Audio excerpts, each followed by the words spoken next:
नमस्कार दोस्तों, यह एक हर्ष का विषय है कि सत्य वचन कार्यक्रम के माध्यम से हम नियमित परमेश्वर के वचन का अध्ययन करते हुए एक दूसरे के साथ मिलते हैं। हम सब परमेश्वर की अद्भुत रचना है। हम परमेश्वर के हैं, लेकिन हम इस संसार में एक खोए हुए पापी के समान हैं। हमारे सांसारिक स्वभाव ने हमें परमेश्वर का शत्रु बना दिया है। हम जब तक किसी संकट में नहीं पड़ते, परमेश्वर के बारे में हम न विचार करते हैं न सोचते हैं। ये हमारी विद्रोही मन को प्रकट करता है। यही हमारी इस संसार में स्थिति है मित्रों। हम जब परमेश्वर के द्वारा बनाए गए हैं तो हमें परमेश्वर का मित्र होना चाहिए, लेकिन ऐसा नहीं है। परमेश्वर फिर भी हमारे साथ रिश्ता बनाना चाहता है और हमें हमारी पापी अवस्था से निकालकर धर्मी ठहराना चाहता है। हमने इस संबंध में देखा कि हम यीशु मसीह पर विश्वास करने के द्वारा परमेश्वर की धार्मिकता को कैसे अपने जीवन में प्राप्त कर सकते हैं। इस धार्मिकता को ग्रहण करने के बाद परमेश्वर चाहता है कि हम उसके अनुसार, उसके बताए हुए वचन के अनुसार जीवन व्यतीत करें। आज के अध्ययन में हम इस संबंध में ध्यान देंगे ताकि उसकी महिमा के योग्य जीवन जीने पाए। आइए अपने अध्ययन में आगे बढ़ें। मेरे मित्रों, आइए आज हम अपने अध्ययन में आगे बढ़ें और हम गलातियों की पत्री 4 अध्याय उसके 9 पद को पढ़ें। यहाँ पर इस प्रकार से लिखा है, पर अब जो तुमने परमेश्वर को पहचान लिया, वरन परमेश्वर ने तुमको पहचाना, तो उन निर्बल और निकम्मी आदि शिक्षा की बातों की ओर क्यों फिरते हो, जिनके तुम दोबारा दास होना चाहते हो। ध्यान दीजिए, लिखा है कि परमेश्वर ने तुमको पहचाना, अर्थात परमेश्वर द्वारा स्वीकृत। वे विश्वास करके मसीह के पास आए थे और परमेश्वर उसे स्वीकार करता है। गलातिया की कलीसिया के अधिकांश विश्वासी अन्य जातियों में से थे और पौलुस कहता है कि यदि वे व्यवस्था का पालन करेंगे तो यह मूर्ति की उपासना में लौट जाने के बराबर था जहां से वे आए थे। आइए हम आगे पढ़ेंगे। गलातियों की पत्री 4 अध्याय उसके 30 पद लिखा है, तुम दिनों और महीनों और नियत समयों और वर्षों को मानते हो। दिनों को मानते हो अर्थात सब्त का दिन।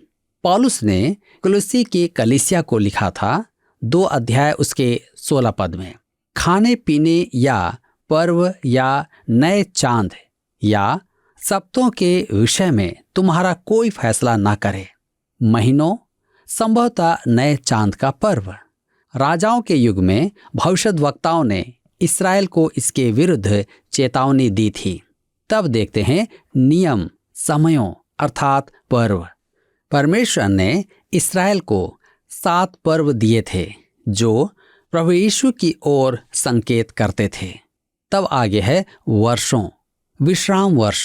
इन सब के पालन द्वारा अन्य जाति विश्वासी मूसा की व्यवस्था के अधीन हो रहे थे। आज रूढ़िवादी विश्वासी कहते हैं कि वे व्यवस्था का पालन कर रहे हैं, परंतु वे केवल सब्त के दिन को ही मानते हैं। मेरे मित्रों, व्यवस्था एक ही है जिसमें विश्राम वर्ष और जुबली वर्ष भी है। याकूब अपने पत्री 2 अध्याय के 10 पद में कहता है कि पूरी व्यवस्था का पालन करने के बाद एक ही बात में चूक हो जाए तो वह सब बातों में दोषी ठहराता है, अर्थात वह व्यवस्था के उल्लंघन का दोषी है। हम गलातियों 4 के 11 में पढ़ते हैं, लिखा है, मैं तुम्हारे विषय में डरता हूं, कहीं ऐसा ना हो कि जो परिश्रम मैंने तुम्हारे लिए किया है वह व्यर्थ ठहरे। पौलुस बड़ी मृदुता पूर्वक कहता है कि उसका परिश्रम व्यर्थ हुआ, क्योंकि उनके द्वारा व्यवस्था पालन का अर्थ था उनका मूर्ति उपासना में लौट जाना। वह उन्हें स्मरण कराता है कि उन्होंने व्यवस्था के द्वारा परमेश्वर को नहीं जाना। उन्होंने मसीह यीशु में विश्वास करके परमेश्वर को जाना और अनुग्रह द्वारा उनका उद्धार हुआ था। पद 12 से 18 व्यक्तिगत है, पौलुस उनमें कोमल शब्द प्रवाहित कर रहा है। आइए हम पढ़ते हैं गलातियों की पत्री 4 अध्याय उसके 12 पद। लिखा है, हे भाइयों, मैं तुमसे विनती करता हूं, तुम मेरे समान हो जाओ, क्योंकि मैं भी तुम्हारे समान हो गया हूं। तुमने मेरा कुछ बिगाड़ा नहीं। ध्यान दीजिए, लिखा है तुम मेरे समान हो जाओ। गलातियों के विश्वासी झूठे शिक्षकों द्वारा भरमाए गए थे और सच प्रकट करने के कारण वे पौलुस को बैरी समझ रहे थे। पौलुस उनसे कहता है, हम सब एक ही स्तर पर हैं, हम सब विश्वासी हैं, सब मसीह की देह में हैं। अतः हमें एक दूसरे के साथ नम्रता का व्यवहार करना है। तब आगे वह कहता है गलातियों की पत्री 4 के 13 पद में, पर तुम जानते हो कि पहले पहल मैंने शरीर की निर्बलता के कारण तुम्हें सुसमाचार सुनाया। पौलुस अपनी देह के कांटे के बारे में उनकी सराहना करता है। यह कांटा क्या था? आइए हम आगे देखें। गलातियों की पत्री 4 के 14 में लिखा है, और तुमने मेरी शारीरिक दशा को, जो तुम्हारी परीक्षा का कारण थी, तुच्छ ना जाना, न उससे घृणा की, और परमेश्वर के दूत वरन स्वयं मसीह के समान मुझे ग्रहण किया। ध्यान दीजिए, लिखा है कि और तुमने मेरी शारीरिक दशा को, जो तुम्हारी परीक्षा का कारण थी। इसका मतलब है परीक्षण, जिसमें कहीं उस कांटे को आत्मा में बुलाया था। गलातियों की पत्री 4 के 15 में आगे लिखा है, तो वह तुम्हारा आनंद मनाना कहाँ गया? मैं तुम्हारा गवाह हूं कि यदि हो सकता तो तुम अपनी आंखें भी निकाल कर मुझे दे देते। पौलुस की देह का कांटा उसकी आंखों की कोई परेशानी थी, जिसके कारण वह घिनौना लगता था। मैं समझ नहीं सकता कि यदि उसे नई टांग लगाने की आवश्यकता थी तो वे उसे अपनी आंख निकालकर क्यों देते। निश्चय ही पौलुस को आंखों का रोग था जो वहां प्रचलित था, और इस रोग में आंखों से मवाद बहता था।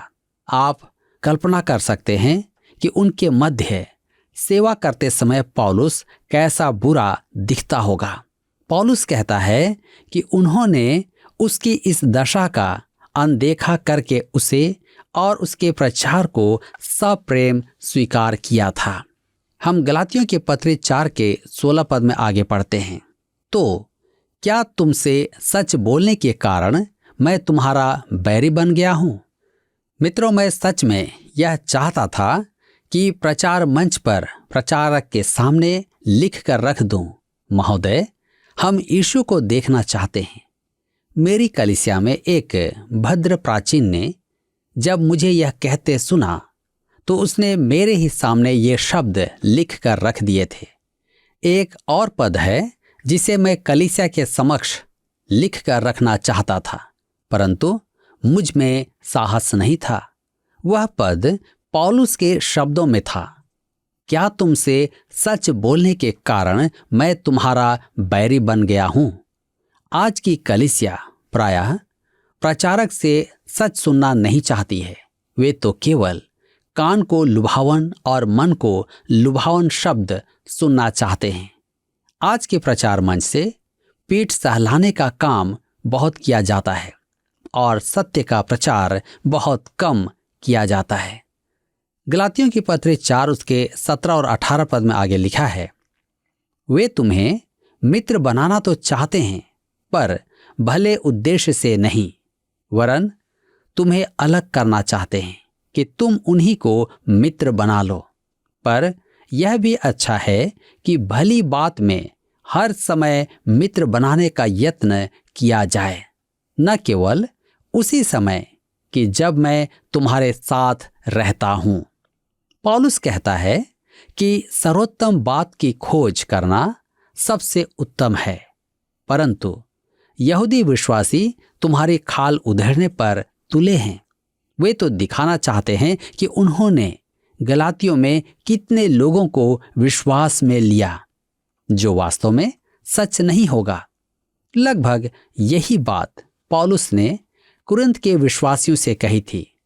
दूसरा कुरिन्थियों की पत्री 12 अध्याय उसके 12 से 15 पद में, प्रेरित के लक्षण भी तुम्हारे बीच सब प्रकार के धीरज सहित चिन्हों और अद्भुत कामों और सामर्थ्य के कामों से दिखाए गए। तुम कौन सी बात में दूसरी कलीसियाओं से कम थे? केवल इसमें कि मैंने तुम पर अपना भार न डाला। मेरा यह अन्याय क्षमा करो। देखो, मैं तीसरी बार तुम्हारे पास आने को तैयार हूं और मैं तुम पर कोई भार न रखूंगा, क्योंकि मैं तुम्हारी संपत्ति वरन तुम ही को चाहता हूं। क्योंकि बच्चों को माता पिता के लिए धन बटोरना नहीं चाहिए, पर माता पिता को बच्चों के लिए।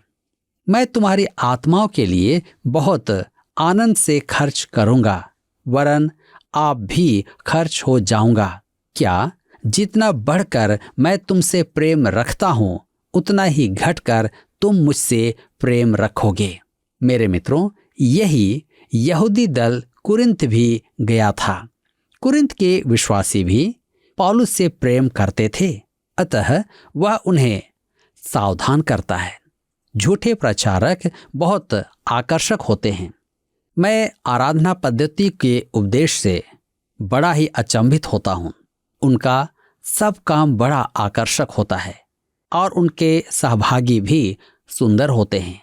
वे सत्य का कुछ अंश भी प्रकट करते हैं। मैंने ऐसे ही एक झूठे उपदेशक से टीवी पर बड़े दिन की कहानी सुनी। उससे अच्छा कहानी सुनाने वाला मैंने नहीं देखा था, परंतु जब उसने उपदेश देना आरंभ किया तो वह स्वयं विश्वास ही नहीं कर पा रहा था कि यीशु का जन्म एक कुंवारी से हुआ था। कुरिन्थ और गलातियों की कलीसियाओं को दी गई पौलुस की चेतावनी हमारी पीढ़ी के लिए भी अति उपयुक्त है। व्यवस्था और मसीह में विश्वास की तुलना करते हुए पौलुस हाजिरा और सारा की उपमा और उन दोनों में अंतर समझाता है। तो आइए हम देखें हाजिरा और सारा की उपमा। यह अध्याय हाजिरा और सारा में अंतर दर्शाते हुए मसीह में विश्वास को मान्य ठहराता है। हाजिरा के बारे में कही गई प्रत्येक बात व्यवस्था का प्रतीक है और सारा के विषय में कही गई प्रत्येक बात मसीह में विश्वास का प्रतीक है। आइए हम पढ़ें गलातियों 4 उसके 19 पद।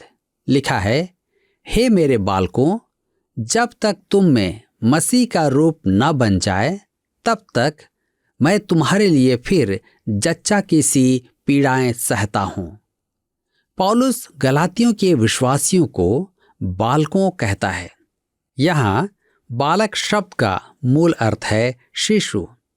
पौलुस का हृदय अति कोमल था। वह स्वयं को एक मां के स्थान पर रखता है। तब हम आगे पढ़ते हैं गलातियों 4 उसके 20 पद में। लिखा है, इच्छा तो यह होती है कि अब तुम्हारे पास आकर और ही प्रकार से बोलूं, क्योंकि तुम्हारे विषय में मैं उलझन में हूं।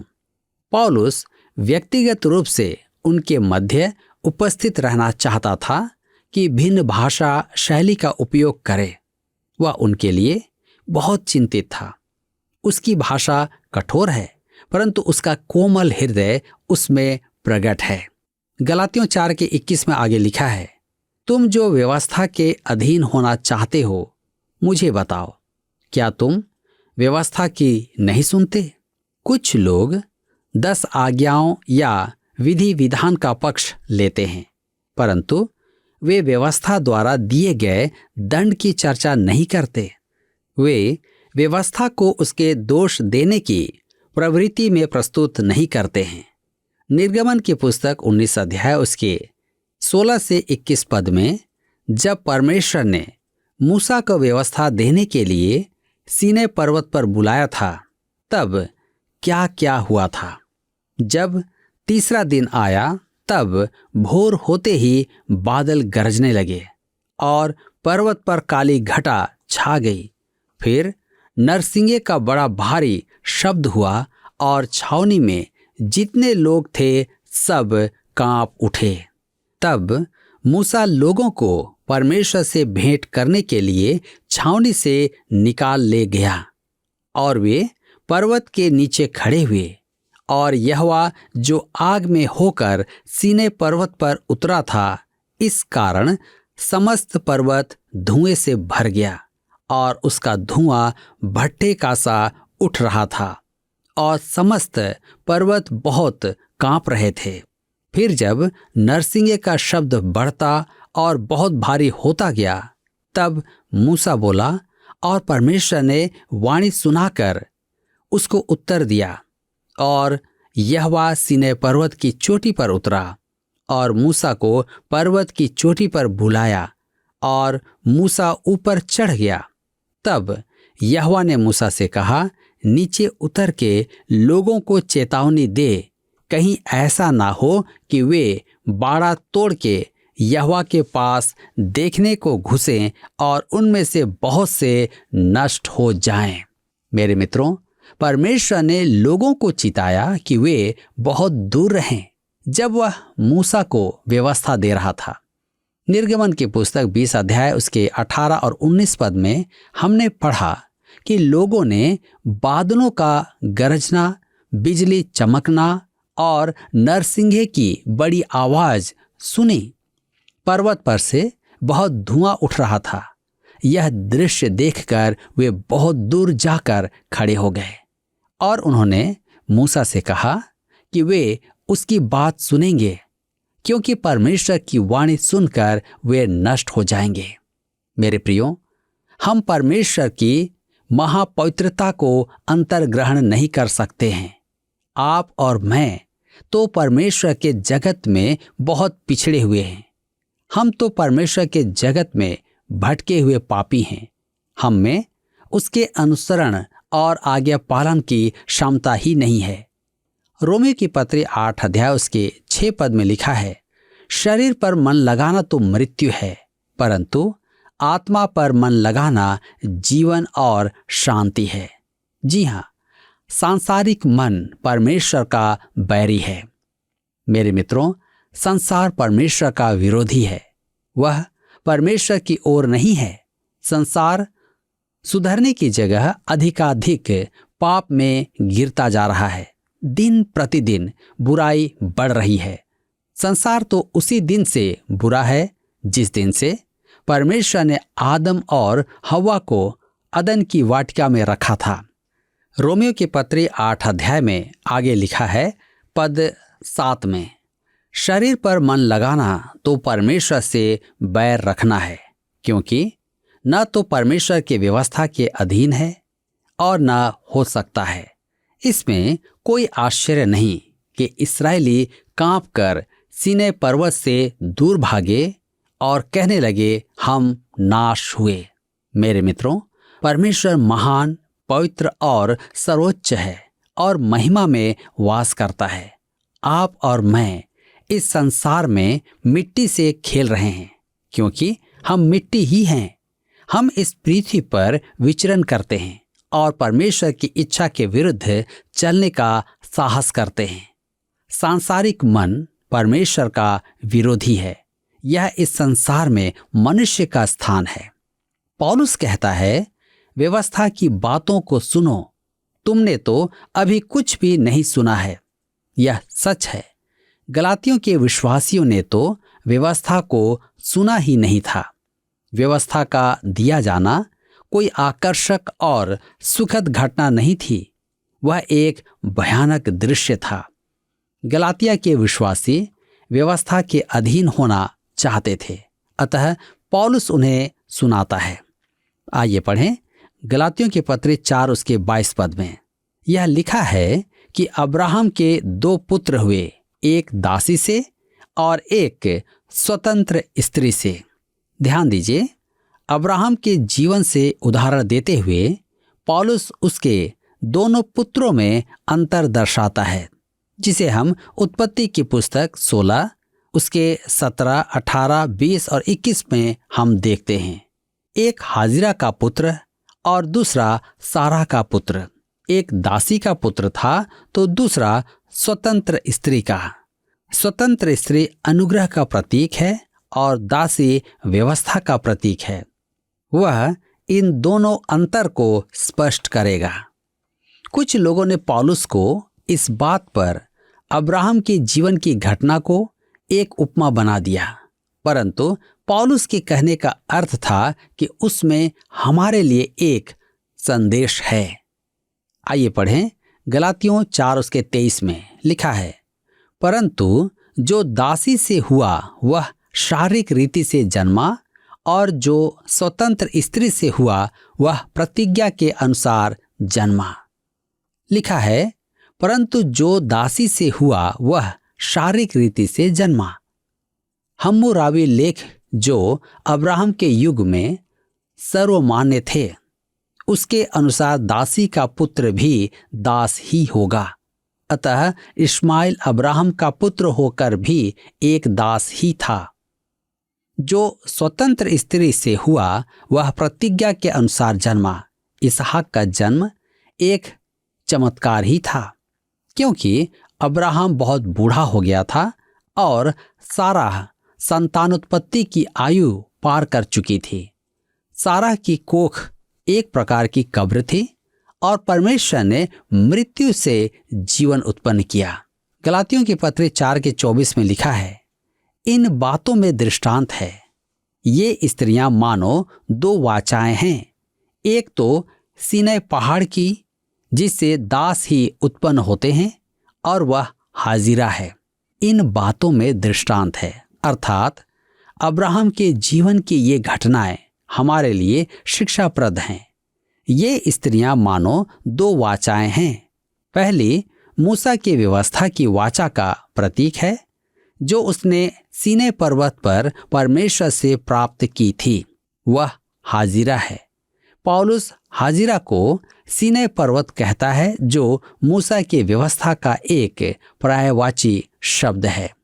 मेरे मित्रों, आज हमें इस बात को समझने की आवश्यकता है कि क्या मैं दास का पुत्र हूं या मैं स्वतंत्र स्त्री का पुत्र हूं, क्योंकि यहाँ पर हम एक दासी के पुत्र और एक स्वतंत्र स्त्री के पुत्र के बारे में पौलुस के द्वारा सीख रहे हैं, और मुझे विश्वास है कि आप भी इस बात को गंभीरता से लेंगे। प्रभु आप सबको इस वचन के द्वारा आशीष दे। पिछले प्रश्न का उत्तर है बी, पवित्र आत्मा। वचन का शिक्षक केवल पवित्र आत्मा ही है। आज का प्रश्न है, परमेश्वर ने इस्राएल को 7 पर्व दिए थे जो खाली स्थान की ओर संकेत करते थे। ए, प्रभु यीशु, बी, अब्राहम, सी, मूसा, डी, आज्ञा पालन। मित्रों, इस प्रश्न का उत्तर हमें कल सुबह 6 बजे से पहले विकल्प ए, बी, सी या डी के साथ अपना नाम, पता, स्थान के साथ 9651433397 पर SMS या WhatsApp करें। सभी विजेताओं को विशेष पुरस्कार प्रदान किए जाएंगे। धन्यवाद। क्या आपको यह कार्यक्रम पसंद आया? अभी हमें एक मिस कॉल करें और आप अगले विजेता हो सकते हैं।